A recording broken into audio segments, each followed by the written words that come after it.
Hello everyone, welcome to streaming knowledge. आज हम hydrogen का पार्ट फोर्थ करने वाले हैं, जिसके अंदर हम हाइड्रोजन पर ऑक्साइड, उसकी प्रिपरेशन, प्रॉपर्टीज, स्ट्रक्चर्स देखेंगे और साथ ही साथ हैवी वाटर भी करेंगे। और ये हाइड्रोजन का लास्ट पार्ट होने वाला है। नोट्स के लिए प्लीज़ आप मेरे टेलीग्राम चैनल को सब्सक्राइब कर लीजिए और लिंक जो है डिस्क्रिप्शन बॉक्स में अवेलेबल है। और साथ ही साथ मेरे इस चैनल को आप सब्सक्राइब कीजिए, शेयर कीजिए, ताकि आपको अपकमिंग चैप्टर्स का अपडेट मिलता रहे। तो शुरू करते हैं आज का ये वीडियो।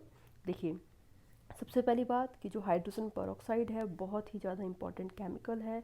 उसको हम क्या कर सकते हैं, यूज़ कर सकते हैं पॉल्यूशन कंट्रोल के लिए, डोमेस्टिक और इंडस्ट्रियल एफ्लुएंट्स के ट्रीटमेंट के लिए। तो हम बोल सकते हैं कि हाइड्रोजन पेरोक्साइड बहुत ही ज़्यादा एक इम्पॉर्टेंट केमिकल है हमारे लिए। ठीक है, अगर हम बात करते हैं उसकी प्रिपरेशन की, तो हम उसे किस तरीके से प्रिपेयर कर सकते हैं। तो बेरियम पेरोक्साइड को आप एसिडिफाई करोगे और उसके बाद आपको बेरियम सल्फेट के प्रेसिपिटेट्स मिल जाएंगे, जिनको आप क्या करोगे, फिल्टर आउट कर लोगे। साथ ही साथ उसमें हाइड्रोजन पेरोक्साइड होगा और वाटर भी होगा। और वाटर को आप कैसे रिमूव करोगे, by vaporisation under reduced pressure. ठीक है, तो हमने क्या बोल दिया, किस तरीके से प्रिपेयर करोगे। बेरियम पेरोक्साइड को आप एसिडिफाई करोगे, जिससे आपको बेरियम सल्फेट के प्रेसिपिटेट्स मिल जाएंगे, हाइड्रोजन पेरोक्साइड मिल जाएगा और वाटर को बाद में आप इवेपोरेट कर लोगे और प्रेसिपिटेट्स को फिल्टर कर लोगे। इतनी सी बात है बस। अब देखिए, जो सेकेंड मेथड है उसमें आप क्या करने वाले हो, तो उसमें आप लोगे 50% एक्वस सॉल्यूशन ऑफ H2SO4। क्या बोला मैंने, 50% एक्वस सॉल्यूशन ऑफ H2SO4 लोगे, उसका इलेक्ट्रोलिसिस करवाओगे। जब आप इलेक्ट्रोलिसिस करवाओगे तो आपके पास क्या बनेगा, परऑक्सीडाइज सल्फ्यूरिक एसिड मतलब H2S2O8 बनेगा। बाद में जब आप उसका वापस से हाइड्रोलिसिस करवाओगे तो आपके पास हाइड्रोजन पेरोक्साइड आ जाएगा। क्या बोला मैंने, आपको क्या लेना है, 50% एक्वस सॉल्यूशन ऑफ H2SO4 लोगे, उसका आप इलेक्ट्रोलिसिस करवाओगे। इलेक्ट्रोलिसिस के बाद आपके पास परऑक्सीडाइज सल्फ्यूरिक एसिड मींस H2S2O8 आएगा। उसकी वापस से आप हाइड्रोलिसिस करवाओगे और आपके पास उसके बाद हाइड्रोजन पेरोक्साइड आ जाएगा। ठीक है, ये चीज़ हो गई। अब देखिए, D2O2 की मीन्स ड्यूटेरियम पेरोक्साइड की लैब प्रिपरेशन आप कैसे कर सकते हो। तो आपको पोटाशियम पर सल्फेट लेना है और उसके अंदर आपको D2O ऐड करना है। ऐड करने के बाद आपके पास क्या आ जाएगा, ड्यूटोरियम पर ऑक्साइड जो है आपको मिल जाएगा। तो आप इस तरीके से D2O2 की लैब प्रिपरेशन कर सकते हो। अगर हम बात करते हैं इंडस्ट्रियल प्रिपरेशन की, मतलब लार्ज स्केल के प्रिपरेशन की, हाइड्रोजन पर ऑक्साइड की, तो आप कैसे कर सकते हो। तो उसका प्रिपरेशन का तरीका है कि एल्काइल एंथ्राक्यूनॉल का ऑटो ऑक्सीडेशन करवाना पड़ेगा। क्या बोल दिया मैंने, 2 एल्काइल एंथ्राक्यूनॉल का ऑटो ऑक्सीडेशन करवाना पड़ेगा। ऑटो ऑक्सीडेशन मतलब in the presence of air. ठीक है, तो क्या किया हमने, देखो वही यहाँ पर लिखा है कि जैसे आप 2 इथाइल एंथ्राक्यूनॉल का ऑटो ऑक्सीडेशन करवाओगे तो आपके पास क्या बन जाएगा, ये एक प्रोडक्ट आएगा। साथ ही साथ इसके आपको हाइड्रोजन पर ऑक्साइड भी मिल जाएगा। तो आपके पास क्या आ गया, यहाँ पर हाइड्रोजन पर ऑक्साइड मिल गया। अब जो आपके पास ये प्रोडक्ट आया है, अगर आप इससे वापिस से 2 इथाइल एंथ्राक्यूनॉल को जनरेट करना चाहते हो, रीजनरेट करवाना चाहते हो, तो आपको क्या करना पड़ेगा, इसे आप रिड्यूस करवा दीजिए। जैसे आप रिड्यूस करवाओगे तो आपके पास वापिस से इनिशियल प्रोडक्ट जो है मिल जाएगा। तो बहुत ही आसान तरीका है, आप आराम से कर सकते हो। तो ये हो गया। और उसके बाद देखिए, जो आपके पास H2O2 आएगा उसका कंसनट्रेशन सॉल्यूशन में बहुत ही ज़्यादा कम होगा, 1% होगा सिर्फ। इसलिए हम उसको क्या करेंगे, और बाय यूजिंग डिस्टिलेशन उसको हम क्या करेंगे, वहाँ से अलग करने की कोशिश करेंगे अंडर रिड्यूस प्रेशर। और इस तरीके से आपको बाद में हाइड्रोजन पेरोक्साइड जो है मिल जाएगा। ठीक है, तो हमने क्या क्या बात कह दी यहाँ पर कि आप ऑटो ऑक्सीडेशन कराओगे किसका, 2 इथाइल एंथ्राक्यूनॉल का in the presence of air. Means auto oxidation मतलब in the presence of air. उसको करवाने के बाद आपको हाइड्रोजन पेरोक्साइड मिल जाएगा और जो साथ में एक प्रोडक्ट होगा उसको आप रिड्यूस करवा के आपके पास जो इनिशियल जहाँ से आपने रिएक्शन शुरू किया था उसको आप वापस से रीजनरेट कर सकते हो। और जो बाद में आपके पास हाइड्रोजन पेरोक्साइड आएगा वो बहुत ही कम परसेंटेज में आएगा। तो आप उसको क्या कर सकते हो, एक्सट्रैक्ट कर सकते हो, अलग कर सकते हो by using distillation under reduce pressure. ठीक है, देखिए अब हम करेंगे फिजिकल प्रॉपर्टीज़ के बारे में कि जो हाइड्रोजन पेरोक्साइड होता है वो प्योर स्टेट में कलरलेस होता है। मतलब आप बोल सकते हैं बहुत ही पेल ब्लू कलर का होता है, तो वो ऑलमोस्ट क्या है, कलरलेस ही है। साथ ही साथ हाइड्रोजन पेरोक्साइड जो होता है वो मिसिबल होता है पानी के अंदर। ठीक है, और वो पानी के अंदर मिलकर हाइड्रेट बनाएगा, H2O2 यानी H2O और H2O की फॉर्म में एग्जिस्ट करेगा। उसका जो मेल्टिंग पॉइंट होता है वो 221 केल्विन होता है। अगर हम बात करते हैं उसकी लेबलिंग की, मतलब जो मार्केट में जो बॉटल आपको मिलेगी हाइड्रोजन पेरोक्साइड की, उसके ऊपर क्या नाम लिखा होगा, तो वो कुछ इस तरीके से लिखा होगा, हाइड्रोजन वॉल्यूम H2O2 है 30 वॉल्यूम H2O2, या 10 वॉल्यूम H2O2, इस तरीके से लिखा होगा। क्वेश्चन आता है कि यार इसका मतलब क्या है, तो देखो मतलब देख लेते हैं।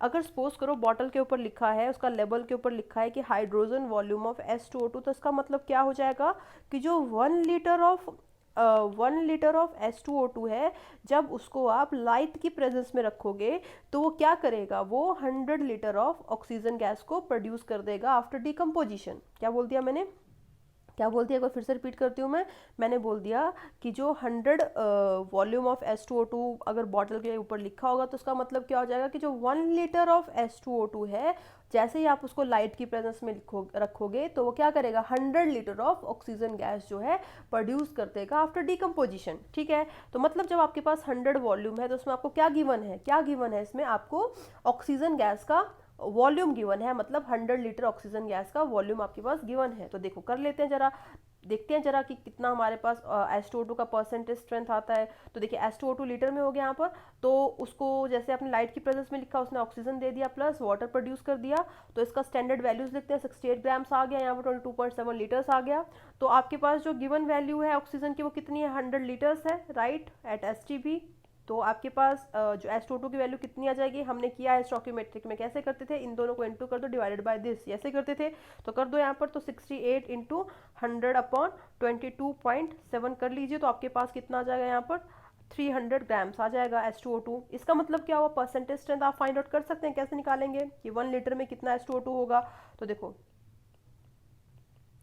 ये कर लिया हमने, तो कितना आ गया हमारे पास 300 अपॉन 1000 इंटू 100, कितना आ जाएगा, इससे आपके पास आ जाएगा कितना जाएगा 30%। तो आप क्या बोल सकते हैं कि 30% H2O2 कितने में हो जाएगा, अगर आप 100 जो भी उसका सॉल्यूशन लेते हो। ठीक है, तो इस तरीके से आपके पास 30% आ गया। तो देखो वही चीज़ यहाँ पर लिखी हुई थी, देखो 30% solution of H2O2 is marketed as 100 volume of H2O2, तो वही यहाँ पर चीज़ लिखी हुई है जो मैंने आपको यहाँ पर प्रूफ करके बताई है। ऑलरेडी हमने स्टोइकियोमेट्री में कर ली थी, वापस मैंने आपको प्रूफ करके बता दिया है यहाँ पर।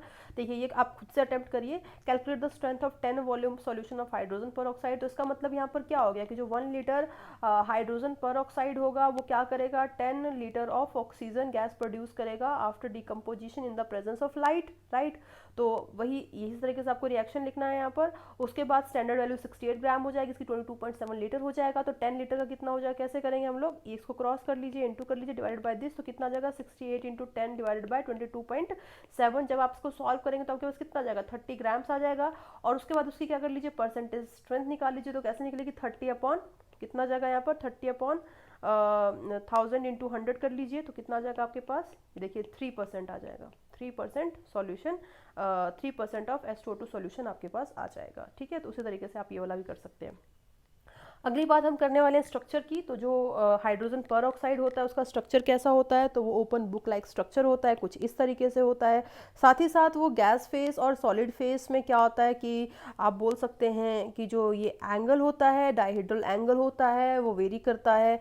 मीन्स जब गैस फेस होगा तो इसमें डायहेड्रल एंगल जो होगा मीन्स दिस वन वो ज़्यादा होगा as compare to this one means solid phase वाले से। ऐसा क्यों, बिकॉज जब सॉलिड फेस में H2O2 होगा तो उसमें हाइड्रोजन बॉन्डिंग आपको देखने को मिलेगी, लेकिन गैस फेस में हाइड्रोजन बॉन्डिंग नहीं होती है, जिसके कारण क्या होगा, यहाँ पर लोन पेयर के बीच में रिपल्शन देखने को मिलेगा। लोन पेयर प्लस ये जो बॉन्ड एंगल पेयर के बीच में आपको क्या करना देखने को मिले, बॉन्ड इलेक्ट्रॉन्स के बीच में आपको रिपल्शन देखने को मिलेगा, जिसके कारण जो ये बॉन्ड एंगल होगा वो बढ़ जाएगा। ठीक है, लेकिन इस केस में ऐसा देखने को नहीं मिलेगा बिकॉज ऑफ हाइड्रोजन बॉन्डिंग। इसलिए क्या होता है, सॉलिड फेस में ये एंगल कम होता है लेकिन गैस फेस में ये एंगल बढ़ जाता है। तो हम यहाँ पर क्या लिख सकते हैं, this is because of hydrogen bonding. ठीक है, this is because of hydrogen bonding. और सॉलिड फेस में कब एग्जिस्ट करेगा हाइड्रोजन पर ऑक्साइड, तो यहाँ पर टेम्परेचर भी दे रखा है एट 110 केल्विन। ठीक है, तो आगे वही लिखा है कि जो H2O2 है उसका नॉन प्लेनर स्ट्रक्चर होता है, बुक लाइक स्ट्रक्चर होता है, ओपन बुक लाइक स्ट्रक्चर होता है।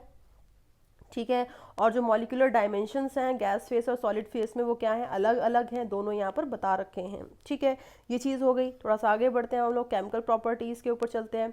तो जो हाइड्रोजन पर ऑक्साइड होता है वो ऑक्सीडाइजिंग एंड रिड्यूसिंग एजेंट दोनों एग्जिस्ट करता है। ठीक है, शो करता है एसिडिक एंड एल्कलाइन मीडियम में, मतलब एसिडिक में ऑक्सीडाइजिंग भी शो करता है, रिड्यूसिंग भी शो करता है, वैसे एल्कलाइन में ऑक्सीडाइजिंग भी शो करता है, रिड्यूसिंग भी शो करता है। ठीक है, तो देखिए रिएक्शंस देख लेते हैं। तो पहला इसमें क्या, oxidising action in acidic medium, तो इसमें क्या कर रहा है वो आयरन को वो ऑक्सीडाइज कर देगा। ठीक है, Fe+2 से Fe+3 में, तो वही यहाँ पर लिखा है कि H2O2 क्या करेगा, Fe2+ को Fe3+ में ऑक्सीडाइज कर देगा, आयरन को वो क्या कर देगा, ऑक्सीडाइज कर देगा, ठीक है, खुद को रिड्यूस करके। उसके बाद देखिए अगर हम बात करते हैं reducing action in acidic medium, तो देखिए इसमें क्या हो रहा है कि वो MnO4 नेगेटिव को Mn2+ में क्या कर रहा है, रिड्यूस कर दे रहा है, क्योंकि यहाँ पर 7 आई थिंक +7 ऑक्सीडेशन स्टेट होगी, आप कैलकुलेट कर लीजिए, -2 4 8 हो जाएगा, और दूसरा जाएगा तो +7 आ जाएगा, तो +7 ऑक्सीडेशन स्टेट है, तो +7 से +2 जा रहा है, मीन्स क्या हो रहा है, यहाँ पर रिडक्शन हो रहा है। तो आप क्या बोल सकते हैं कि इसमें हाइड्रोजन परऑक्साइड क्या कर रहा है, इसको रिड्यूस कर दे रहा है, ठीक है, तो वही यहाँ पर लिखा हुआ है कि एसिडिक मीडियम में वो क्या करता है, रिड्यूस भी करता है।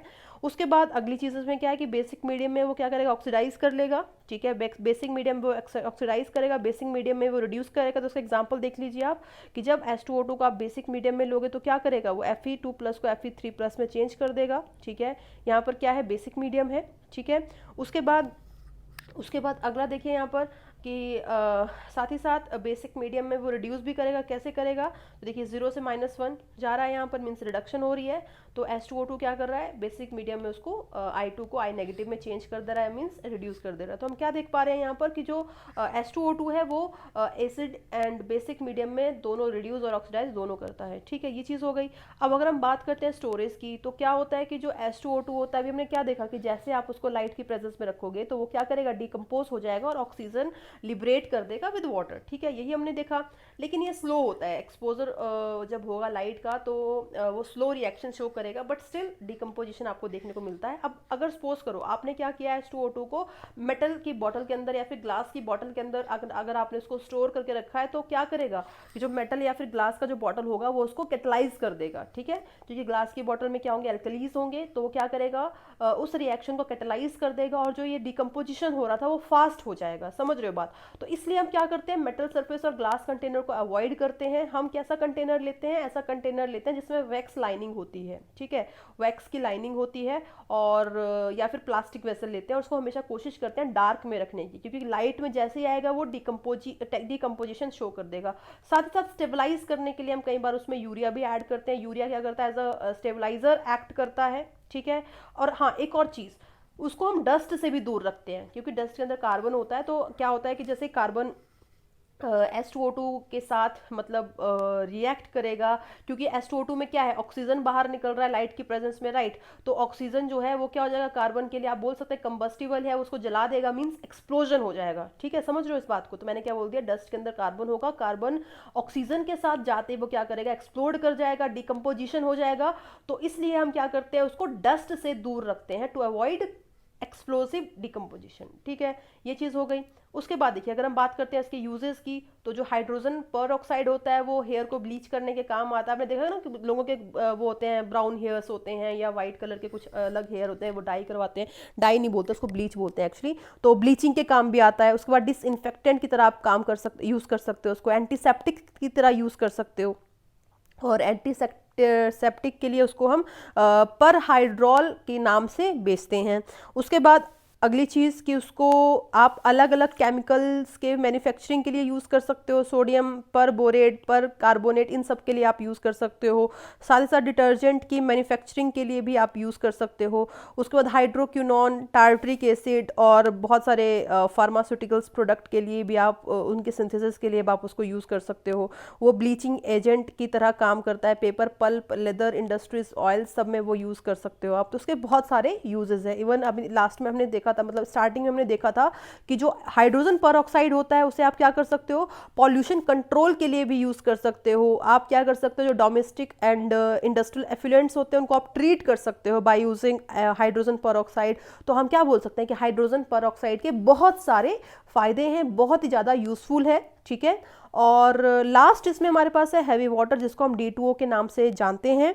तो जो हैवी वाटर है, सबसे अच्छा जो यूज़ है वो उसका न्यूक्लियर रिएक्टर्स में होता है। तो जो D2O होता है, हैवी वाटर होता है, वो एज अ मॉडरेटर काम करता है न्यूक्लियर रिएक्टर में। या मॉडरेटर का मतलब क्या होता है कि जो वहाँ पर न्यूट्रॉन्स निकल रहे होते हैं, फास्ट मूविंग न्यूट्रॉन्स निकल रहे होते हैं न्यूक्लियर रिएक्टर्स में, वो उनको क्या करता है, स्लो डाउन कर देता है, ठीक है। उनका जो आप बोल सकते हैं उनका प्रोडक्शन को स्लो डाउन कर लेता है विदाउट एब्जॉर्ब एब्जॉर्बिंग न्यूट्रॉन्स, ठीक है, न्यूट्रॉन्स को बिना एब्जॉर्ब किए हुए वो उनको स्लो डाउन कर लेता है।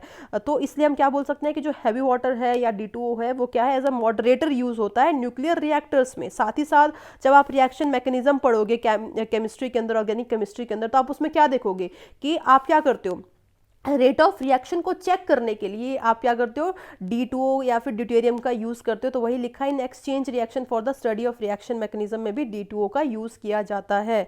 साथ ही साथ जो D2O है वो उसको कैसे प्रिपेयर कर सकते हो, एग्जॉस्टिव इलेक्ट्रोलिसिस ऑफ वाटर से, या फिर फर्टिलाइजर इंडस्ट्रीज में वो as a byproduct produce होता है। तो मैंने क्या बोल दिया, as an electrolysis of water, और साथ ही साथ वो बाई प्रोडक्ट प्रोड्यूस होगा इन फर्टिलाइजर इंडस्ट्रीज में। साथ ही साथ जो D2O है उसका आप अदर ड्यूटेरियम कंपाउंड्स को बनाने के लिए भी यूज़ कर सकते हो। जैसे यहाँ पर लिखा है कैल्शियम कार्बाइड D2O जो है CT2 बना देगा, SO3 D2O D2SO4 बना देगा। तो आप क्या कर सकते हो, उसको अदर कंपाउंड को बनाने के लिए भी यूज़ कर सकते हो। तो देखिए इसके साथ ही हमने hydrogen peroxide chapter hydrogen chapter जो है ख़त्म कर लिया है। और प्लीज़ नोट्स के लिए आप टेलीग्राम चैनल को सब्सक्राइब कर लीजिए।